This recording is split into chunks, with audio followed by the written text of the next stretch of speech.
இவங்க போய் சொல்கிறாங்க, சார் ஷாக் அடிக்குது சார், எதனா ஆகி போச்சுன்னா நான் ஷாக் அடிச்சா அதுக்கு என்ன பண்ண முடியும் அப்படின்றாங்க. அப்புறம் இல்லைங்க கரண்ட் இல்லை, குழந்தை குட்டிலாம் எப்படி பண்ணுறதுன்னா, பெண்மணிக்கிட்ட வேணா எங்கள் ரூமில் வந்து படுத்துக்க, 24 மணி நேரத்தில் வந்து நெல் கொள்முதல் சென்டர் வந்து பெரிய குடோனுக்கு போயிடுச்சுன்னா பிரச்சனை கிடையாது. அங்கேயே அது தங்கி மழையில் கிழையில் பாதிப்பாச்சுன்னா அந்த வெயிட் போடுறவருக்கு சிக்கல். இந்த இப்போ விவசாயி போயிட்டு இது எங்கள் விஜய் என்ன ஆச்சு, வாங்குவியா வாங்க மாட்டியா நெல் அப்படின்னா, நெல்லில் ஈரங்குது போயிட்டு வான்னு அனுப்பிச்சி விட்டோம்.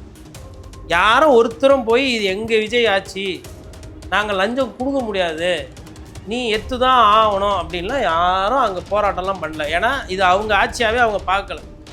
அதாவது விஜய் சார் வந்தவுடனே அரசு ஊழியர்கள்லாம் அப்படியே பொதுமக்கள் அப்படியே போனவுடனே கிள்ளி முத்தம் குத்து சந்தோஷம், வாங்க பப்ளிக் வாங்க, உங்களுக்கு சேவை செய்ய தான் நாங்கள் காத்திருக்கோம், வாங்க பப்ளிக் வாங்க, போலீஸ் ஸ்டேஷனாக வாங்க, அதான் எஃப்ஐஆர் வாங்கிக்கோங்க, நெல் கொள்முதல் பண்ணுமா அதை இந்தா பிடிச்சிக்கோங்க, கரண்ட் ஐயோ உங்களுக்குலாம் இந்த நேரம் 3 ஃபேஸ் வந்திருக்கணுமே, சோலார் பேனல் போட்டிருக்கணுமே. தாவேக்கா அப்படின்றது அந்த கட்சியினுடைய பலவீனம் ரெண்டுமே தாவேக்கா நிர்வாகி தான். அவங்க பேச்சு அவங்களே கேட்க மாட்டாங்க. அமைச்சர் சொல்லாமல் கொள்ளாமல் வேணால் மாறுவேஷத்தில் போயிட்டு இனிமேல் அது மாதிரி சமணப்படுகையிலலாம் படுத்து ஓய்வு எடுக்கிறதோ இல்லை ஆய்வு பண்ணுறதோ யாருக்கும் சொல்லாமல் கொள்ளாமல் போய் படுத்துக்குது ஆய்வு பண்ணுறது நல்லது. வணக்கம் சார். வணக்கம் நேயர்களுக்கு அன்பு வணக்கம். இந்த சென்னையில் புளியந்தோப்பு பகுதியில் வந்து நிறைய குடும்பங்களுக்கு கடந்த 1 மாதமாக சரியாக பவர் சப்ளை இல்லை அப்படின்னு ஒரு பிரச்சனை இருக்குது. அது தொடர்பாக கம்ப்ளைண்ட் பண்ணால் நடவடிக்கை எடுக்க வராமல் நீங்கள் ப்ரைவேட் வச்சு பார்த்துக்கங்கன்னு சொல்கிறாங்க. இல்லைனா அலைக்கழிக்கிறாங்க. உங்களுக்கு அங்கே தங்க கஷ்டமாக இருந்ததுன்னா இங்கே வந்து படுத்துக்கங்க, இங்கே ரூம் இருக்குது, இங்கே வந்து உங்கள் குடும்பமாக இங்கே வந்து தூங்கிக்கங்கன்னு சொல்கிறாங்க. இப்படி ஒரு அலட்சியமான ஒரு போக்கு சென்னையிலே இருக்குது. தமிழ்நாடு முழுக்க இன்னொரு பிரச்சனை என்ன இருக்குது அப்படின்னா, 200 யூனிட் ஃப்ரீயாக இருக்கிறதுக்கு முன்னாடி கொடுத்த சார்ஜஸை விட ஃப்ரீ ஆனதுக்கப்புறம் அதிகமாக கரண்ட்டு பில்லு கட்ட வேண்டியிருக்கு. கம்ப்ளைண்ட் பண்ணால் அதிகாரிங்க தப்பாக கணக்கு எடுத்துட்டாங்க அப்படின்னு சொல்லிடுறாங்க. தொடர்ச்சியாக மின் வாரியம் வந்து இப்படி அலட்சிய போக்குவரத்து நடந்துக்கிறது தாவேக்கா கவர்மெண்ட் ஃபார்ம் ஆனதுலேருந்து இன்னும் கண்டினியூ ஆகிட்டே இருக்குது. அது என்னன்னா இப்போது ஒரு நரேட்டிவ் வந்து ஒன்று செட் ஆகிட்டுருக்கு. அதாவது என்னென்னா, திமுக ஆட்சியை விட தாவேக்கா ஆட்சி நல்லா இருக்குது, எல்லாமே நல்லா இருக்குது, மக்களை மதிக்கிறாங்க, லஞ்ச லாவணம் எல்லாமே ஃபுல்லாக குறைஞ்சிருச்சு, மக்கள் எதிர்பார்த்த மாற்றம் கிட்டத்தட்ட வந்துடுச்சு அப்படின்ற மாதிரி ஒரு பிரச்சாரம், ஒரு கட்டமைப்பு என்று போய்கொண்டிருக்கு. ஆனால் அப்படி பேசுகிறவங்க கிட்டேயோ இல்லை அந்த மாதிரி சிந்தனை இருக்கவங்ககிட்டயோ கூப்பிட்டு உங்கள் வீட்டில் கரண்ட் கரெக்டாக வருதா, எல்லா வேலையும் வருதுன்னா அவங்களுக்கு பதில் சொல்ல தடுமாறுறாங்க. இதுதான் யதார்த்தமான ஒரு நிலை. அப்போது திமுக வந்து ஒரு மோசமான கட்சி, இல்லை திமுக தலைவர் ஸ்டாலின் அவர்கள் ஊழல்வாதிகளை கூட வச்சுருந்தார், திமுக மீது பயங்கர அதிருப்தி, திமுக ஒரு குடும்ப அரசியல் பண்ணுற ஒரு கட்சி, திமுக தோத்தே ஆகணும் அப்படின்ற இந்த பார்வையெலாம் நிறைய பேருக்கு இருக்குது. அதெல்லாம் தப்பு கிடையாது, அது அவங்களோட பார்வை. அதேமாதிரி அதிமுக எடப்பாடி பழனிசாமி தலைமையில் அது சரியாக இல்லை, பாரதிய ஜனதா கட்சி கூட அது சேர்ந்ததுனால அந்த கட்சியோட தன்மை போய்விட்டது. அதிமுகலையும் ஊழல்வாதிகள்லாம் நிறைய பேர் பயணம் பண்ணாங்க அப்படின்ற அந்த குற்றச்சாட்டுகள் அதிமுக மீது தான் இருக்குது. அப்போது இந்த 2 திராவிட கட்சிகளையும் பார்த்துட்டு, ஆஹா புதுசாக ஒருத்தர் வராரு, இவர் வந்து பயங்கரமாக பண்ணுவார், இவர் ரொம்ப நல்லா பண்ணுவாருன்ற மாதிரி. இது எப்படின்னா, கிரிக்கெட்டு பேட்டிங் ஆடும்போது 4வது நம்பர் பேட்ஸ்மேன் வந்து டொக்கு வச்சு ஆடுறாருன்னா வேஸ்ட்டு, 5வது ஒருத்தர் ஆடுறாப்புல பயங்கரமாக ஆடுவார், போன டோர்னமெண்ட்லாம் அப்படி இப்படின்றாரு, திடீர்னு அவர் எடுத்து விட்டா அவர் என்ன பண்ணுவார், 4வது நம்பர் பேட்ஸ்மேனை விட இன்னும் மோசமாக மட்டமாக ஆடி டீமே தோக்கச்சு விட்டு வந்துடுவாங்க. இதெல்லாம் நடந்திருக்கு, நான் பேரே சொல்லலாம், இது இந்தியன் கிரிக்கெட்டில் இந்த மாதிரி பிளேயர்ஸ் தப்பாக போயிடும். அப்படி பார்க்கும்பொழுது நிறைய பேரோட எதிர்பார்ப்பு என்னவாக இருந்ததுன்னா, விஜய் சார் வந்தவுடனே எல்லாமே பயங்கரமாக மாறணும். இப்போ அந்த வீடியோ வந்து நம்மளுமே நம்ம நேயருக்கு போடுவோம், அந்த ஆடியோ. என்ன நடந்துமா? நீங்கள் எத்தனை பேர்? 4 பேர் போனீங்களா? 4 பேர் போனோம். நான் 1 மாசமா நடந்து வந்தோம். 1 மாசமா எங்க வீட்டுல கரண்ட் இல்ல, குழந்தைங்களா இருக்குதுன்னு சொல்லி நாங்க 1 மாசமா போய் கம்ப்ளைண்ட் கொடுத்துட்டு வந்தோம். லாஸ்டா நாங்க போய் கேட்டோம், இது என்னதான் நம்ம எடுத்து நீங்களே பண்ணிக்கணும், பிரைவேட் ஆள் வச்சு, இங்க கவர்மெண்ட்ல எல்லாம் ஆள் கிடையாதுன்னு சொன்னாரு. நாங்க அதுக்கு என்ன சொன்னோம், நீங்க எப்படி நான் இந்த மாதிரி சொன்னா எப்படி நான் கேட்டா, என்ன பண்ண சொல்றேன், அதுக்கெல்லாம் நான் சம்பளம் வாங்கல, இங்க போனா இங்க ரூம் காலியா இருக்குது, வேணா வந்து பத்துக்கோங்க, பசங்க லைட் வந்து நீங்க கும்பலா படுங்கன்றாரு. இந்த மாதிரி நான் பேசுவாங்க. கம்ப்ளைண்ட் கொடுத்துட்டோம், நாங்க பிரைவேட்டாவும் ஆள் வச்சு பண்ணோம். பழைய லைன் வந்து அவங்க வேலை செய்யும் போது பழைய லைன் வந்து சாக்கு வந்துச்சுன்னு சொல்லிட்டு வேலை செய்யறவங்க சொன்னாங்க. போன் பண்ணி, அண்ணா இந்த மாதிரி வந்து பழைய லைன்ல கொஞ்சம் கரண்ட் வருதான், ஆள் மட்டும் அமைச்சு அதை கட் பண்ணுங்கண்ணான்னு சொன்னது. ஏய் சும்மா போன் பண்ணாத, நீ போன வை அப்படின்றாருண்ணா. அது என்னன்னா, என்னால் வந்து நிறைய விஷயம் அதில் வந்து சொல்ல முடியல, ஏன்னா சம்மந்தப்பட்டவர் பாதிக்கப்பட்டவர் ஒரு பெண், அதனால் அது ஃபுல்லாக போடாமல் நம்ம அதில் இருந்து ஒரு சுருக்கத்தை வண்டி போடுறோம். என்னன்னா, ஒரு குடிசை பகுதி, இந்த சின்ன சின்ன வீடுகள் இருக்கிற பகுதி தான் புளியாந்தோப்பில் ஒன்றும் யாரும் பெரிய பெரிய பணக்காரர்கள்லாம் இல்லை. லோ வோல்டேஜ் ஆகுது, ஹை வோல்டேஜ் ஆகுது, அதுக்கப்புறமா கரண்ட் இல்லை, அப்போ ஒரு கரண்ட்டை வந்து சரி பண்ணி கொடுக்கணும்னு சொல்லி நிறைய வீட்டில் இருக்குது. அதில் ஒரு வீடு வந்து நம்ம இந்த கம்ப்ளைண்ட் ஆயிருக்கு, அதை எடுத்துகிட்டு போய் கொடுக்குறாங்க. இந்த ஃபோர்மேனுக்கு ஃபோன் பண்ணி கேட்டால் மரியாதையும் கிடையாது, மதிப்பும் கிடையாது. அவர் என்ன சொல்கிறாரு, வேறு ஒரு கான்ட்ராக்டர் கொடுத்து அவரை கை காட்டுறாரு, அவரை வச்சு செஞ்சுக்கங்கன்றாரு. அதையும் கூப்பிட்டு வெளியால் வச்சு எல்லாம் பண்ணுறாங்க. பண்ணி முடித்தா அந்த பழைய லைன் ரிப்பேர் பண்ணும்போது ஷாக் அடிக்குது. இவங்க போய் சொல்கிறாங்க, சார் ஷாக் அடிக்குது சார், எதனா ஆகி போச்சுன்னா என்ன, ஷாக் அடிச்சா அதுக்கு என்ன பண்ண முடியும் அப்படின்ற மாதிரி. அப்புறம் இல்லைங்க கரண்ட் இல்லை, குழந்தை குட்டிலாம் எப்படி பண்ணுறதுன்னா, பெண்மணிக்கிட்ட வேணா எங்கள் ரூமில் வந்து படுத்துக்க அப்படின்ற மாதிரி பேசுகிறார். அப்புறம் திரும்பவும் இன்னொரு வாட்டியும் அதே மாதிரி அந்த வார்த்தைகள்லாம் பயன்படுத்துகிறாங்க. அதுக்கப்புறம் ஆபாசமான பேசுகிறக்கூடிய தன்மை இருக்கு இல்லைங்களா, அதில் வந்து ஒரு மதிப்பு இல்லாமல் என்ன நீ வச்ச ஆளானான் அப்படின்ற மாதிரி பேசக்கூடிய தன்மைகள் இருக்குது. இப்போது எதுக்குன்னா, கிட்டத்தட்ட இது ஒரு 1.5 மாதமாக ஓடுது இந்த பஞ்சாயத்து. சரி, இப்போது ஒரு டவுட் வரும், இதெல்லாம் வந்து திமுகவோட சதி, திமுக ஆட்கள் தான் இதை பண்ணுறாங்க அப்படின்னா, இந்த கம்ப்ளைண்ட்டை இதை புகார் வாங்கி அந்த பாதிக்கப்பட்ட அந்த வீட்டுக்கு கரண்ட் வர்றதுக்கு அதை சரி செய்கிறதுக்கு கிட்டத்தட்ட சரி செஞ்சுட்டாங்க. இப்போது அதுக்கான டிஎன்இபி சேர்மன் ஆஃபீஸு, அப்புறம் டைரக்டர் ஆஃபீஸு, சூப்பரண்டெண்டிங் இன்ஜினியரு, அப்புறம் எக்ஸிக்யூட்டிவ் இன்ஜினியர், இந்த மாதிரி நிறைய அந்த ரேங்க் இருக்கும் இல்லைங்களா. கிட்டத்தட்ட 4-5 ஆஃபீஸ்க்கு வந்து சத்யபாலன் சொல்லிட்டு ஒரு காங்கிரஸ் கட்சிக்காரர். அவர் வந்து ஐஎன்டியூசியில் மெம்பர், அவர் டெலிகாம் அட்வைசரி கமிட்டியில் ஃபார்மர் மெம்பராக இருந்தவர். இந்த வடசென்னையில் இருக்கிற மக்கள் பிரச்சனைகள் அந்த மாதிரி வரும்போது அரசு அதிகாரிகள், அது மத்திய அரசாக இருந்தாலும் சரி, மாநில அரசாக இருந்தாலும் சரி, இந்த மாதிரி மெத்தனை போக்கு மக்களை வந்து மட்டமாக பேசினா இவர் எந்த ஆட்சியாக இருந்தாலும் புகார் எடுத்து கொடுக்கக்கூடிய தன்மை படைத்தவர். அவர் போன திமுக ஆட்சியிலையும் கம்ப்ளைண்ட் கொடுத்துருக்கிறாரு, அண்ணா திமுக ஆட்சியிலையும் கம்ப்ளைண்ட் கொடுத்துருக்காரு, இப்போ தாவேக ஆட்சியில் இப்போ கம்ப்ளைண்ட் கொடுத்துக்கிட்டு இருக்காரு. அப்போ என்னன்னா, ஆட்சி மாறுது, காட்சி மாறல. இது அதாவது என்னென்னா, இது ஒரு சான்று. இப்போ எல்லாம் சரியாக போகுதுன்றாங்க. இன்னொன்று, டெல்டாவில் திருவாரூர், தஞ்சாவூர், ஒரத்தநாடு, கீழ்வேலூர், அதுக்கப்புறமா உங்களுக்கு நம்ம மயிலாடுதுறை இந்த சைடு முன்னாடி நாகப்பட்டினம், எங்கே டெல்டாவில் இருக்கிற எல்லா இடத்துலையுமே இப்போ வந்து நெல் வந்து இப்போ பயிராகி அது கொள்முதலுக்கு போயிட்டுருக்குது. இப்போ கொள்முதல் போகிற இடத்துல 40 ரூபா வந்து 40 கிலோ மூட்டைனா 40 ரூபா வாங்குறாங்க. இப்போ 120 கிலோ ஒரு மூட்டை, பெரிய மூட்டை பிடிக்கணுன்னா 120 ரூபா எடுத்து வச்சா தான் அந்த வெயிட்டு போட்டு அந்த நெல்லை வாங்குறாங்க. இல்லைன்னா என்ன சொல்கிறாங்க, நெல்லில் ஈரப்பதங்குது, போய் காய வச்சு எடுத்துன்னு வா அப்படின்னு. இப்போ காய வச்சு எடுத்துன்னு வரோன்னா அந்த விவசாயி திருப்பி எடுத்துகிட்டு போனோன்னா 70 ரூபாலேருந்து 80 ரூபா அதுக்கே போயிடும். அப்போ அவங்க என்ன நினைக்கிறாங்க, எடுத்துன்னு வந்துட்டோம், சரி 40 ரூபாவை 40 கிலோவுக்கு அழுவோம், 120 கிலோனா 120 ரூபா, ஒரு கிலோவுக்கு கிட்டத்தட்ட 1 ரூபா அப்படின்ற மாதிரி கணக்கு வந்து நெல்லுக்கு வந்து அழுதுருவோம்னு சொல்லிட்டு லஞ்சமாக கொடுத்து தான் போகிறாங்க. இப்போது இது எங்கே நடக்குது அப்படின்னா, லஞ்சம் வந்து உயர்ந்துக்கிட்டே இருக்குது சார். 2016 அந்த அதிமுக பீரியடில் வந்து 25 ரூபா மூட்டைக்கு வாங்குறாங்கன்னு சொன்னாங்க. திமுக பீரியட் வந்ததுக்கப்புறம் 80 ரூபா 100 ரூபா வாங்குறாங்கன்னாங்க. இப்போ தாவேக்கு 125 ரூபாய் ஆகிருக்கு. ஆமாம், உங்களுக்கு மாற்றம் ஏறணும் இல்லையா, மாற்றம் முன்னேற்றம் அதுதானே வளர்ச்சி. அதாவது 120 ரூபா ஆயிருக்கு. இப்போ அவங்களோட நிலைமை எப்படின்னா, நான் வந்து கிட்டத்தட்ட இந்த 2 வருடங்களில் ஒண்டி கிட்டத்தட்ட 8 வாட்டி டெல்டாக்கு போயிட்டு வந்திருப்பேன். என்னோடய பழைய காணொலியிலலாம் கூட பார்த்திங்கன்னா, இந்த நெல் மூட்டையை விற்கிற லட்சணம் எப்படி இருக்குது, அப்புறமா தஞ்சை பெரிய கோயிலுக்கு வெளியிலேருந்து பார்த்திங்கன்னா எவ்வளோ லாரிகள் வந்து தேங்கி போகுது. அதாவது 24 மணி நேரத்தில் வந்து நெல் கொள்முதல் சென்டர் வந்து பெரிய குடவுனுக்கு போயிடுச்சுன்னா பிரச்சனை கிடையாது. அங்கேயே அது தங்கி மழையில் பாதிப்பாச்சுன்னா அந்த வெயிட்டு போடுறவருக்கு சிக்கல், இந்த கையக ப்ரொக்யூர்மெண்ட் சென்டரில் இருக்கிறவங்களுக்கு சிக்கல். அதனால ஒரு சிலர் என்ன பண்ணுறாங்க, தாமதம் பண்ணுறாங்க. இன்னொன்று, இது வந்து எழுதப்படாத விதியாக இருக்குது. இப்போ விவசாயி போய்ட்டு இது எங்கள் விஜய் என்ன ஆட்சி, வாங்குவியா வாங்க மாட்டியா நெல் அப்படின்னா, நெல்லில் ஈரங்குது போயிட்டு வான்னு அனுப்பிச்சி விட்ருவோம்.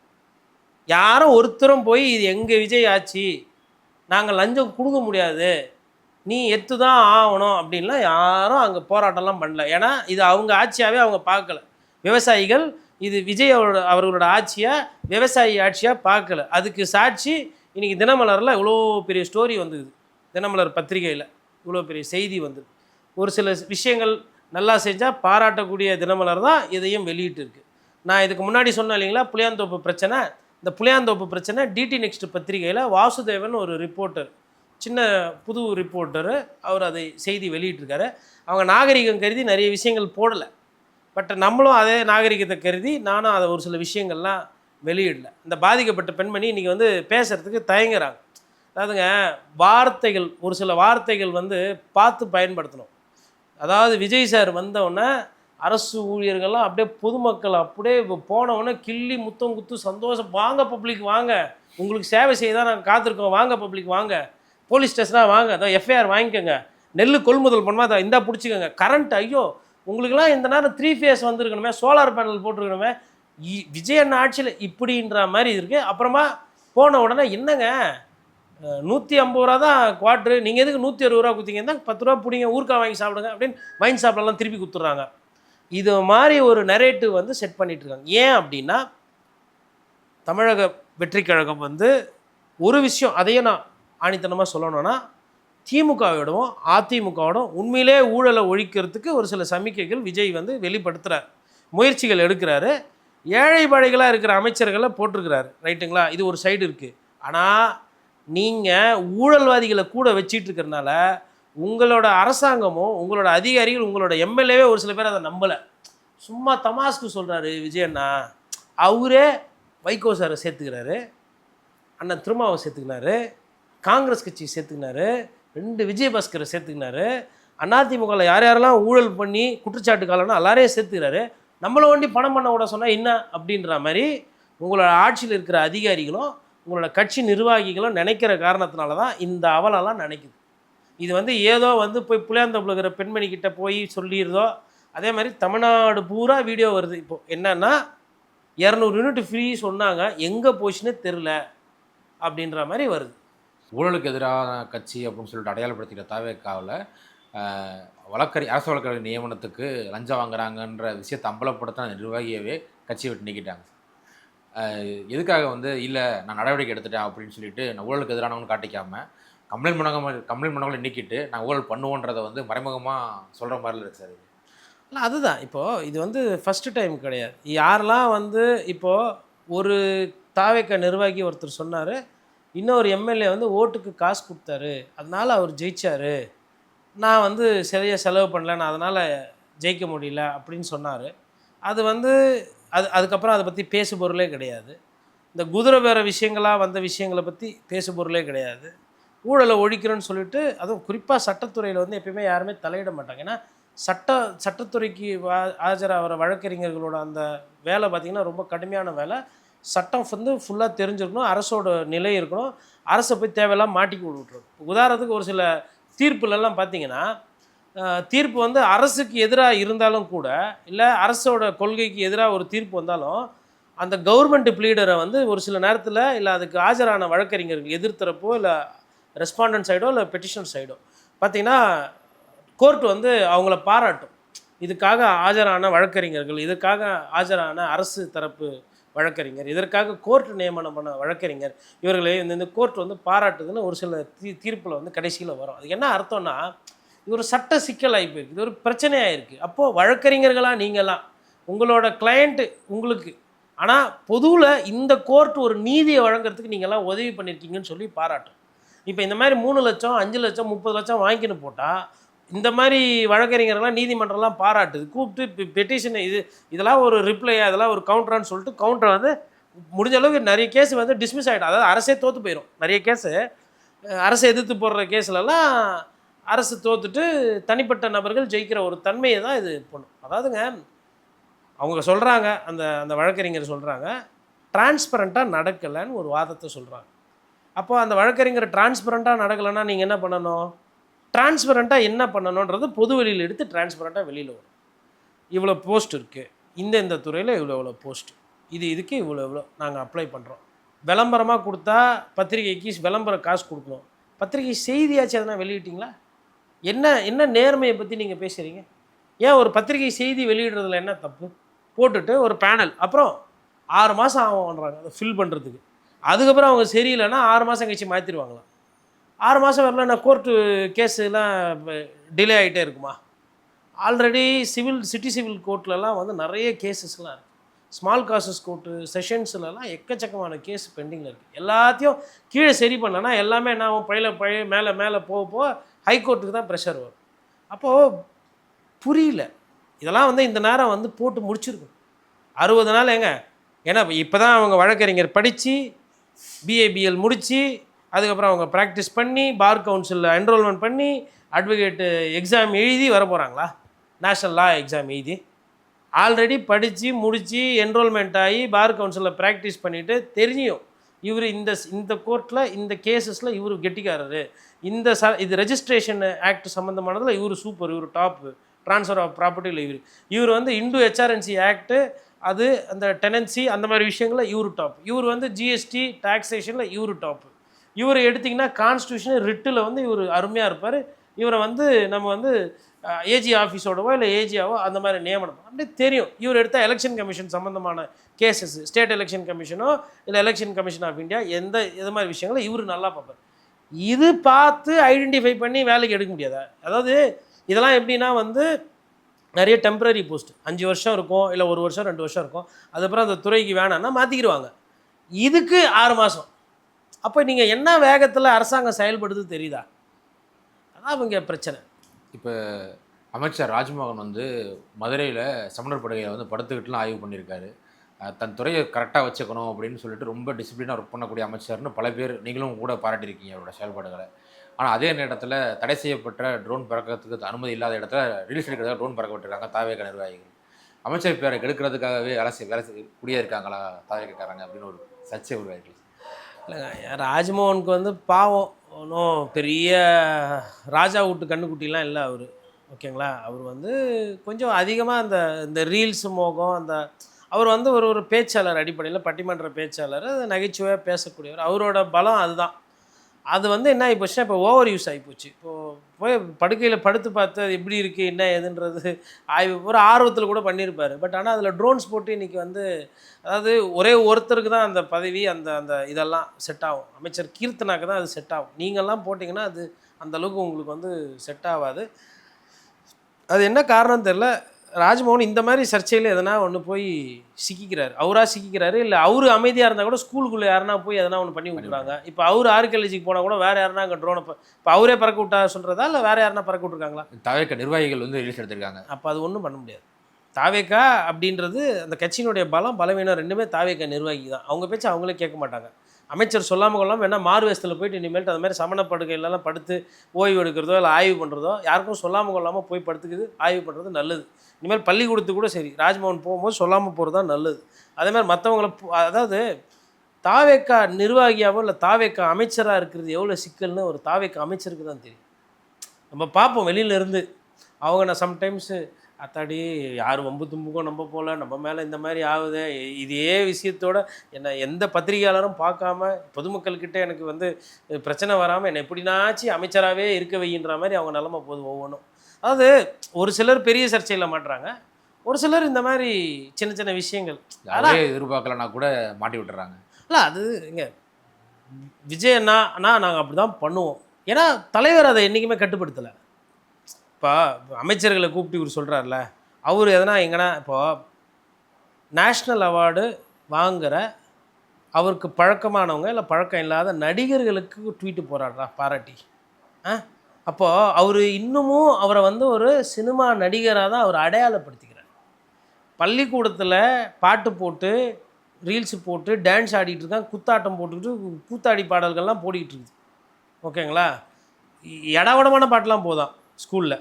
இப்போது விஜய் பாட்டு போடும்போது பக்கத்தில் ஒரு டூடு பாட்டு போடக்கூடாதா, ஒரு பவழமல்லி போடக்கூடாதா? இப்படிலாம் வருது சிந்தனை, இப்படிலாம் வருது பிரச்சனை. டான்ஸ் ஆடுறது, அதாவது உடனே சொல்கிறாங்க பத்திரிகையாளர் வந்து கல்ச்சுரல்ஸ் நடக்குமே தெரியாதா? கல்ச்சுரல்ஸ் ஆண்டுக்கு ஒரு வாட்டி நடக்கும். ஃபேர்வெல்ன்றது அது +2 படித்து முடிச்சுட்டு போகும்போது நடக்கும். என்ன பிறந்த நாளுக்கு சட்டசபையில் பேசுறது, தேர்தலில் ஜெயிச்சதுக்கு, அதுக்கப்புறம் அமைச்சர் ஆய்வுக்கு வருது, அப்படி இல்லாமல் பாட்டு போடுவாங்க ஸ்பீக்கர் வச்சு ஒரு பள்ளிக்கூடத்தில் என்ன பண்ணணும் ஏது பண்ணக்கூடாதுன்னு தெரியாத ஒரு மோசமான ஒரு சூழ்நிலைக்கு போயிட்டுருக்குது. 3 வாட்டி சர்க்குலர் போட்டுக்கிறீங்க நீங்கள், 1 வாட்டி 2 வாட்டி இல்லை. அதாவது ப்ரெஸ் ரிலீஸு சர்க்குலர், இதுவே ஒரு வெக்கங்கெட்ட செயல். சர்க்குலர் அதாவது தன்னோட சொந்த கட்சிக்காரங்களை பார்த்து பயந்து வேறு வழி இல்லாமல் சர்க்குலர் போட்டு நீதிமன்றத்தில் வழக்கு நிலுவையில் இருக்குது.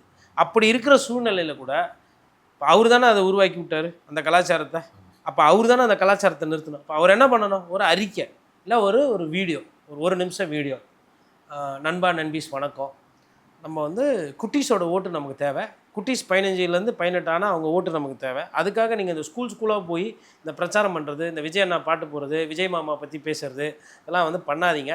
அது நமக்கு உண்டான இடம் கிடையாது. மழலைகள் படித்து வரட்டும்.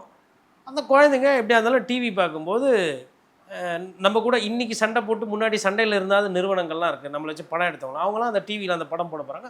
அதை பார்த்து குழந்தைங்க இது பண்ணிக்குவாங்க. நீங்கள் குழந்தைகிட்ட போகாதீங்க, அரசியல் வந்து அவங்கக்கிட்ட பேசாதீங்க, அவங்க வந்து படிக்கட்டும், ஒரு 10ஆவதுலேருந்து 12ஆவது வரலாம் படிக்கட்டும். இப்போது இதே ஐயா அப்துல் கலாம் இளைஞர்களை வைத்து ஒரு விஷயம் பேசியிருப்பார். என்னன்னா 9th 10th +1 +2 அதில் வந்து ஒரு 25% சிலபஸை எடுத்துகிட்டு 25% வந்து ஸ்கில் கொடுங்க, ஸ்கில் செட். அதாவது ஒரு கைவினை இல்லை அவருக்கு வந்து ஒரு ஆற்றல், தனிப்பெரும் ஆற்றல் இருக்கிற மாதிரி கொடுங்க. இப்போ ஸ்கில்லில் வந்து என்னென்னா இங்கிலீஷ் சொல்லிக் கொடுக்கலாம், ப்ளம்பிங் சொல்லிக் கொடுக்கலாம், எலக்ட்ரிக்கல் ஒர்க் சொல்லிக் கொடுக்கலாம், கார்பென்ட்ரி சொல்லிக் கொடுக்கலாம், இல்லை விவசாயிகளை பற்றின அந்த விவசாயத்தை பற்றின அந்த ஹார்னமெண்டலு இல்லை ஒரு ஃபிஷிங் ஏதோ ஒன்று ஸ்கில்ஸை சொல்லி கொடுத்து அவங்கள அதில் ஊக்கப்படுத்துங்க அப்படின்ற மாதிரி சொல்லியிருப்பார் சிலபஸ்லேயே. அதுக்கப்புறமா இன்ஜினியரிங் காலேஜ் படிக்கிறது 4 வருஷம் ஆகுது, அது 3 வருஷம் ஆக்கி கடைசி வருஷம் டிப்ளமா எதனா ஒரு துறையில் கொடுங்க. அப்போ அந்த துறையில் ஒரு டிப்ளமா போடுமா அவனுக்கு டிகிரியும் இருக்கும், டிப்ளமா இருக்கும், அவனுக்கு வேலை கிடச்சிரும். இந்த 10th +2 முடிக்கும்போது 10+2 கூட ஒரு ஸ்கில் டெவலப்மெண்ட் சர்டிஃபிகேட் இருக்கும். அப்போ ஏதோ ஒரு மொழியிலையோ இல்லை ஒரு துறையிலையோ அவங்க வந்து எண்ணத்தையும் ஆர்வத்தையும் வளர்த்துக்குவாங்கன்னா சொன்னார். நம்ம காதில் அதெல்லாம் கேட்கல. ஐயா அப்துல் கலாமே இதெல்லாம் வந்து சொல்லிட்டு போயிருக்கிறார். இதெல்லாம் நமக்கு தெரியும். நமக்கு என்ன தோணுது, ஸ்கூல் பிள்ளைங்களோட போயிட்டு வாடி வாடி கைப்படாத சீடி அப்படின்னு போட்டு ஆடினா என்ன தப்பு அப்படின்னு கேட்க சொல்லி. அப்போது நீங்கள் எங்கே இருக்கிறீங்கன்னு தெரியுதா சிந்தனையில்?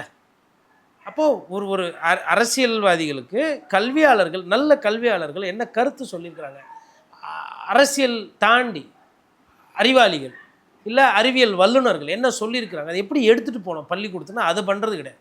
இப்போ இந்த பூரா பிரச்சனையும் அவர் ராஜ்மோகன் தலையில் தான் வரப்போகுது. அவருக்கு இது ஏன்னா இதோட நிற்காது. ஏன்னா அந்த விஷயத்தை வந்து கற்றுக்கிட்டாங்க நிறைய தாவேக்காவினர். அவங்க ஸ்கூல் பிள்ளைங்களை பார்த்தாவே எக்ஸைட் ஆகி இந்த வேலைகள்லாம் நடக்கும்.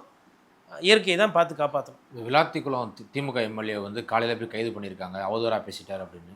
இதுக்கு முன்னாடி ஒரு முதலமைச்சர்களுக்கு அவதூறாக பேசினாங்கன்னா அவதூறு வழக்கு போடுவாங்க, 1 கோடி ரூபா கொடுங்கன்னு கேட்பாங்க. நீதிமன்றங்கள் தான் டீல் பண்ணிட்டு தவிர போலீஸ் வச்சு எந்த அவதூறு வழக்கையும் வந்து ஒரு முதலமைச்சர் டீல் பண்ணதில்லை. ஆனால் அனிதா ராதாகிருஷ்ணனை கைது பண்ணுறாங்க, இப்போ திருப்பி விளாத்திக்குளம் எம்எல்ஏ வாக்கடையை கைது பண்ணியிருக்காங்க. விஜயோட செயல்பாடுகள் ஏன் இந்த மாதிரி இருக்குது? அதாவது இது வந்து விஜய் அவர்களோட டைரக்ட் செயல்பாடு அப்படின்றது சொல்கிறத விட விஜய் அவர்கள் தலைமையில் இருக்கிறோட காவல்துறையினுடைய செயல்பாடு. இப்போது பொதுவாக என்னென்னா இப்போ ஒருமையில் அந்த அந்த ஸ்பீச்சு நானுமே நீங்கள் காலைல வந்தவொடனே காட்டினீங்க, நான் பார்த்தாங்க. சட்டமன்ற உறுப்பினர் அவ்வாறு பேசியிருக்கக்கூடாது. ஃபஸ்ட்டு ஒரு முதலமைச்சரை வந்து மாண்பு இல்லாமல் ஒருமையில் பேசுறது, அவங்களே இவங்களே அவனே இவனே வா போ அப்படின்ற மாதிரி அது போகுது. அது அப்படி பேசக்கூடாது. விஜய் வந்து பேசுகிறாருன்னா விஜய் வந்து புதுசு. விஜய்க்கு வந்து அவருக்கு வந்து முதலமைச்சராக ஆனாலும் எடப்பாடி பழனிசாமி சொன்ன மாதிரி அந்த அந்தஸ்து இன்னும் அவருக்கு வரல, அந்த மெச்சூரிட்டி வரல. இவர் சட்டமன்ற உறுப்பினர், அதாவது விஜய் அவர்கள் அரசியல் வர்றதுக்கு முன்னாடியே இந்த 2 பேருமே அரசியலில் வந்தவங்க. அப்படி இருக்கும்போது எதற்கு அந்த கடின வார்த்தைகள் பயன்படுத்தணும்? 1. 2வது தாவேக்க அரசுக்கு அந்த இது கிடையாது, அது பேர் என்னதுன்னா ஒரு மெச்சூரிட்டி கிடையாது.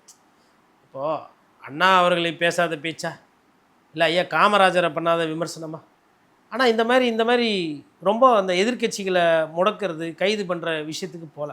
இப்போ ஒரு விஷயம் சொல்கிறேன். அதாவது கோர்ட் வந்து நிறைய நேரத்தில் என்ன பண்ணோன்னா, நீங்கள் அந்த விஷயத்தை கையில் எடுக்காதீங்க அப்படின்னு சொல்லி குட்டு வைக்கும். உதாரணத்துக்கு இப்போ பத்திரப்பதிவு துறையில் வந்து இந்த பத்திரம் யாருக்கு சொந்தம் அப்படின்றத பத்திரப்பதிவு துறை முடிவு பண்ண முடியாது. இப்போ அண்ணன் தம்பிகளோட சண்டை ஆகி போச்சு, அப்போ ஒருத்தர் வந்து பத்திரத்துறைக்கு போய் பதிவு பண்ணுறாரு அப்படின்னா அதை பதிவு பண்ணி கொடுத்துடலாம் பத்திரத்துறை. அதில் இருக்க வில்லங்கம் அது யாருக்கு சேரும், பத்திரம் பண்ணதுனாலே அந்த இடம் வந்து அவருக்கு சொந்தன்றது கிடையாது, அது கோர்ட்டு முடிவு பண்ணும். அதே மாதிரி காவல்துறை ஒரு சில நேரத்தில் சட்டத்தை கையில் எடுக்குதுன்னா கோர்ட்டு உள்ளே பூந்து எப்போ உனக்கு யார் அந்த அதிகாரத்தை கொடுத்து, நீ அந்த அதிகாரத்தை எடுத்துக்கூடாது, எதுவாக இருந்தாலும் என்னை கேட்கணும், உனக்கு மேலே நான் ஒருத்தர் இருக்கிறேன்ற மாதிரி. அதே மாதிரி இந்த டிஃபமேஷன்லையுமே வந்துட்டு அரசு வந்து கொஞ்சம் வேகமாக செயல்படுது, எதுக்கு எடுத்தாலும் கைதுன்ற மாதிரி போகிறாங்க. இது வார்த்தைகள் பேசுனதுக்கு இப்போ என்ன தாவேக்காரங்களாம் இதை பற்றி நீங்கள் திருப்பி வண்டியாக பேச மாட்டிங்களா? இல்லை உங்கள் கட்சிக்காரங்க யாரோ வந்து ஆபாசமான வார்த்தைகள்லாம் ஃபேஸ்புக்கிலலாம் போடுறது இல்லையா?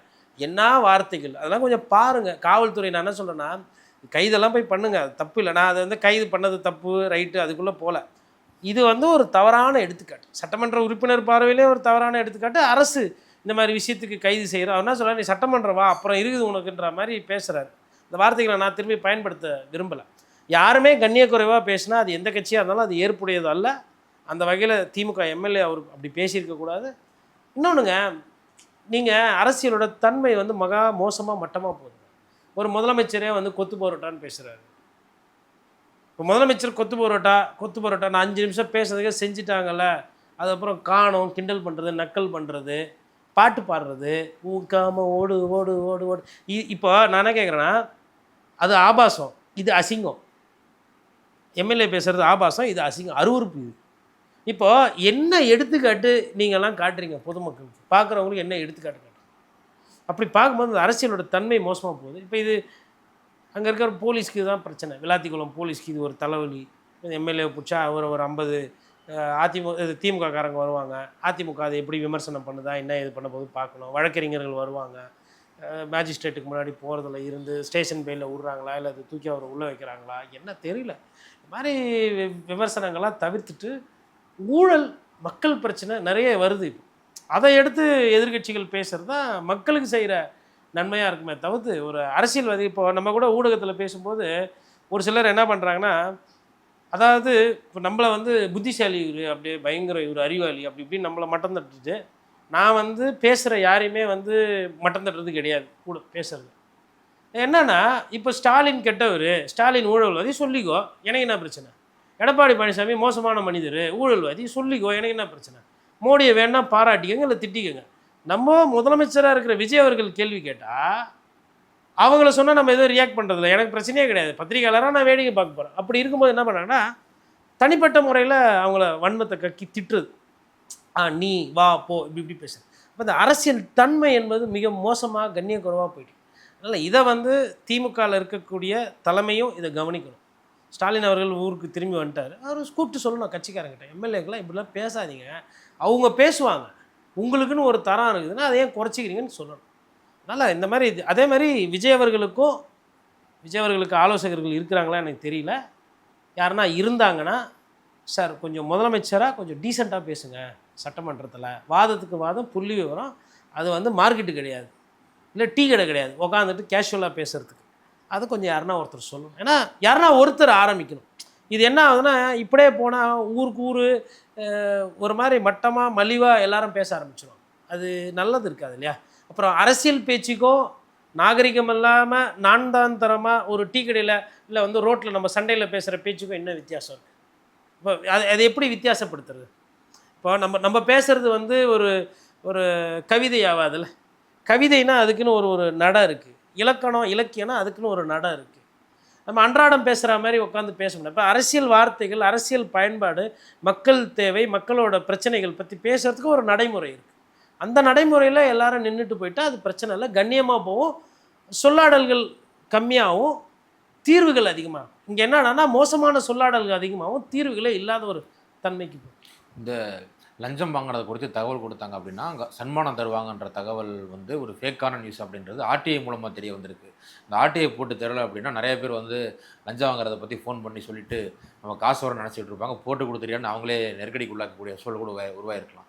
இந்த ஃபேக் நியூஸ் உருவாக்கக்கூடிய விஷயங்கிறது வந்து தவேக கவர்மெண்ட்டுக்கே ஒரு பேக் ஃபயராக இருக்குது. எப்படி சார் பார்க்குறீங்க? அவங்க இது வந்து கொஞ்ச நாளைக்கு முன்னாடியே வந்துடுச்சு. அதாவது என்னன்னா, இதையே நம்ம இப்போ திருப்பி இதை சொல்கிறோன்னா, லஞ்சம் ஒழிஞ்சிச்சு, லஞ்சம் வாங்குறவங்கள பிடிச்சி கொடுத்தா விஜயன் ஆட்சியில் சன்மானம் அப்படின்ற மாதிரி தொடர்ந்து இன்னமும் அதை பரப்பிட்டு இருக்கிறாங்க. அப்போது இது குறித்து கோபாலகிருஷ்ணன் சொல்லிட்டு ஒரு ஆர்டிஐ ஆக்டிவிஸ்ட்டு, அவர் எப்பயுமே ஆக்டிவிஸ்ட்டு, அவர் ஏதோ தாவேக ஆட்சியில் தான் போடுறது கிடையாது. திமுக ஆட்சியில் அதிகாரிகளுக்கு துஷ்பிரயோகம் பண்ணி இடம் ஒதுக்கீடு பண்ணுறாங்கன்னு சொல்லிட்டு கலைஞர் காலத்தில் கொடுத்ததை எதிர்த்து ஆர்டிஐ போட்டவர். அதிமுக பீரியடில் ஒரு சில விஷயங்கள் வந்து கே நகர் பகுதியில் ஆட்சி காலத்தில் தப்பு நடக்கும்போது அதெல்லாம் வந்து ஏன் இப்படி பண்ணுறீங்க, உங்கள் அரசு அதிகாரிகள் இது மாதிரி ஊழல் வாங்குறான் லஞ்சம் வாங்குறான்னு சொல்லிட்டு தொடர்ந்து ஆர்டிஐ போடுறாரு. இப்போ அவர் கடைசியாக போட்ட ஆர்டிஐயில் என்னன்னா, இது மாதிரி வந்து ஒரு அறிவிப்பு வந்ததாக வருது செய்தி, அதாவது லஞ்சம் ஊழல் வாங்கினாங்கன்னா அந்த அதிகாரியை பிடிச்சி கொடுத்து ப்ரூஃபோட இல்லை வீடியோவோ இல்லை ஆதாரங்கள் கொடுத்தா 1 லட்ச ரூபா சன்மானம் கொடுக்குறதா சொல்லியிருக்காங்களே அப்படின்னு சொல்லி ஹியூமன் ரிசோர்ஸ் டிபார்ட்மெண்ட்டுக்கு, அதாவது மனிதவள மேம்பாட்டு துறைக்கும் அப்புறம் வேறு சில அரசு துறைகளுக்கெல்லாம் அவர் கடிதம் எழுதியிருக்கு. அது தகவல் அறிகிற உரிமை சட்டத்தில் அவர் வச்சுருக்காரு. அவங்க பதில் திருப்பி தெளிவாக போட்டுக்கிறாங்க, அப்படிலாம் நாங்கள் எந்த அறிவிப்பும் கொடுக்கல, சரி பத்திரிகை செய்தியாச்சும் எதனா வெளியிட்டுக்கிறீங்கன்னா அந்த மாதிரி பத்திரிகை செய்தியும் அரசு சார்பாக வெளியிடல. ஆனால் பத்திரிகை செய்தியும் இல்லை, அரசு ஆணையம் இல்லை, அரசினுடைய சர்க்குலர் எதுவுமே கிடையாது. ஆனால் விஜயன் ஆட்சியில் இதெல்லாம் பண்ணுறாங்கன்னு சொல்லிட்டு இப்போ இது கிட்டத்தட்ட எங்கன்னா, நான் இப்போ ஏன் இதை திருப்பி பேசுகிறேன்னா, ஜம்மு காஷ்மீர் வரலும் போயிச்சான் இப்போது இது.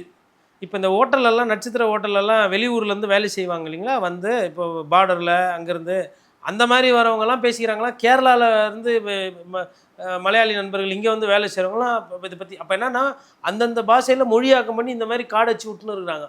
அதனால தான் இப்போது நம்ம நேயர்களுக்கு அந்த ஆர்டிஐயுமே வந்து நம்ம அதை ஒரு ஸ்க்ரீன்ஷாட் போட போகிறோம். அது ஒரு மாதம் முன்னாடியே ஏதோ வந்தது, இருந்தாலும் நேயர்கள் தெரிஞ்சுக்கணும். ஏன்னா இதை நம்பி யாருன்னா போயிட்டு பாருங்கள் உங்களை எப்படி மாட்டி விட்றோன்னு சொல்லிட்டு வீடியோ எடுத்து அனுப்பிச்சி விட்டா 1 லட்ச ரூபாவும் போயிடுச்சு, சம்மந்தப்பட்டவர் எதனா பிரச்சனை பண்ணி அவர் எதனா ஆளுகளை வீட்டுக்கு அமுச்சு விட்டாருன்னா அதுவும் சிக்கல் இல்லையா, அதனால் மாட்டிக்கக்கூடாது. அதனால் நிறைய விஷயம் உண்மைக்கு புறம்பான விஷயங்கள், உண்மை தன்மை அல்லாத விஷயங்கள் அதிகமாக பகிரப்படுகிறது, அதிகமாக பேசப்படுகிறது தாவேக்கா ஆட்சி.